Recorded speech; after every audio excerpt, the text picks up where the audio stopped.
All right, thank you very much. This is a setup, right? My name is Aniedi Udo-Obong, and I see very few familiar faces in the room. I currently work as a program manager at Google, so I'm head of the ecosystems team for Sub-Saharan Africa, and I focus basically on our communities. So basically what I do at Google is try to ensure that developers and startups are able to succeed using Google and open technologies. It's sort of like a mouthful, but basically I'll try and summarize in about 2 or 3 lines and how it applies to what's happening here today and why I'm sort of passionate about today. Basically, Google is a startup.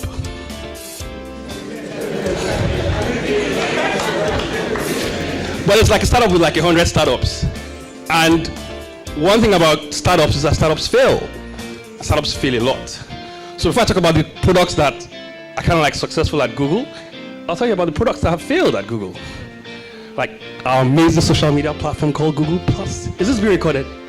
Is this streamed live? You know, we've had Wave, we've had Plus, we've had Google Reader, Google News.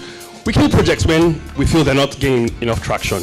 I'm not too sure, but I think at Google, if a product is not hitting 250 million users, it's considered a failure and it's shut down.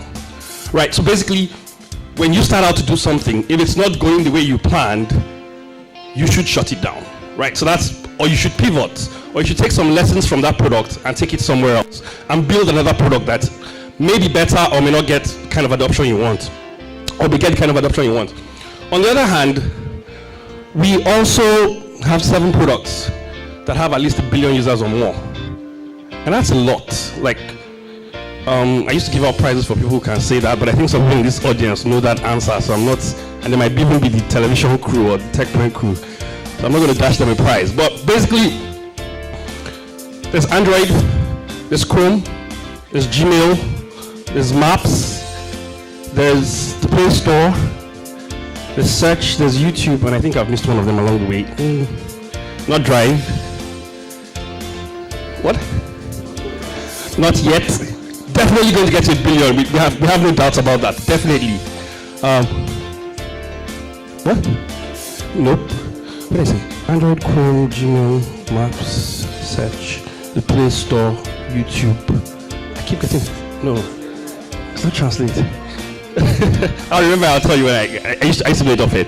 But anyway, what we have done at Google and what I would say is interesting to things around startups is all these products that have some amazing engineering have been built on Google's platforms.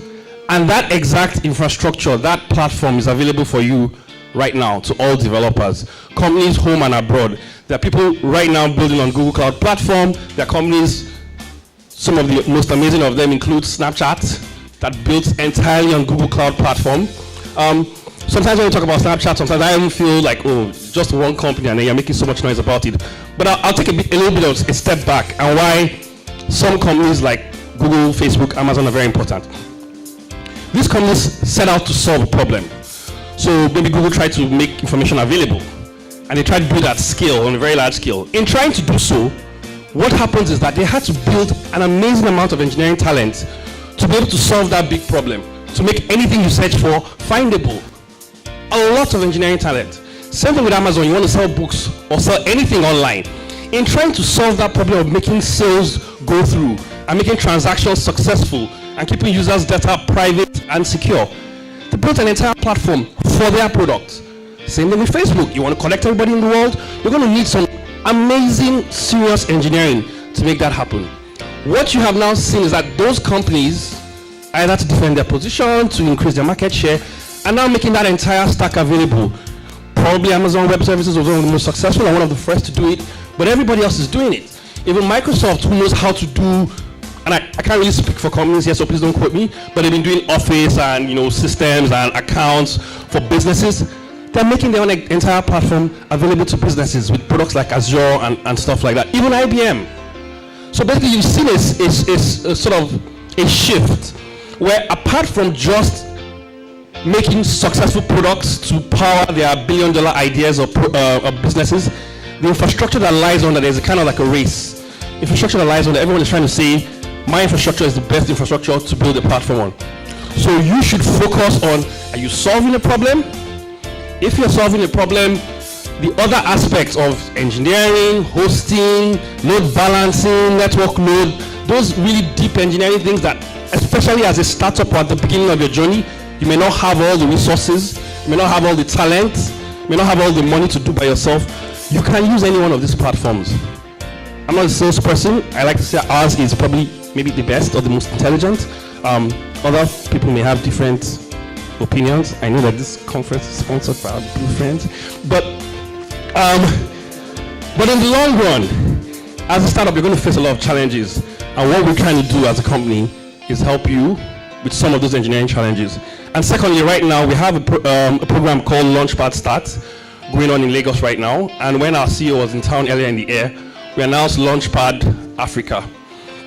These products or these programs are designed to give you one more ingredient that may not be generally available to you, which is mentorship. A lot of people come to me every day and say, I want you to mentor me. I go to Mark, I say, come and mentor me. We all look up to our mentors and try to access them. We try to follow them online. What are they thinking? What are they doing? What philosophy are they projecting, right? So most times, we have noticed as a company that one of the ingredients that is usually lacking in company success is mentorship and advice. We can give all the free credits in the world. People come to me every day, I want free advertising, I want free Google Cloud credits, I want free that. If you get all this free stuff, sometimes people just create accounts on the platform and never use it. If I give you something that is free, that you don't know how, when, and why to use, it's not going to be very useful for you. So right now, not to hog the stage for too long, my name is Aniedi. My job is to make Google's platforms, the same platforms that power Android and Co., available to startups to build solutions. And we run programs such as communities, women techmakers, Google developer groups, Google developer experts. These are specific verticals or specifically designed programs from our head office, which we as regional leads are asked to go and implement the way that it works in our markets. So I'm here happy to talk about Launchpad, happy to talk about our communities. Very proud of GDG, Abba, and all the GDGs in this area who are going to be having a dev fest tomorrow, I think in this same venue, but a different room. And if you have any other questions about starting a startup, I did very well at failing at a startup just before I joined Google, before I got rescued. So I have a lot of experience from the trenches about screwing up at trying to build a startup. And now from the other side, like the previous speaker said, seeing things from the other side, I've learned a lot also about what makes successful businesses local and international tick. So I'm very happy to share all that knowledge before the end of tomorrow. Thank you very much.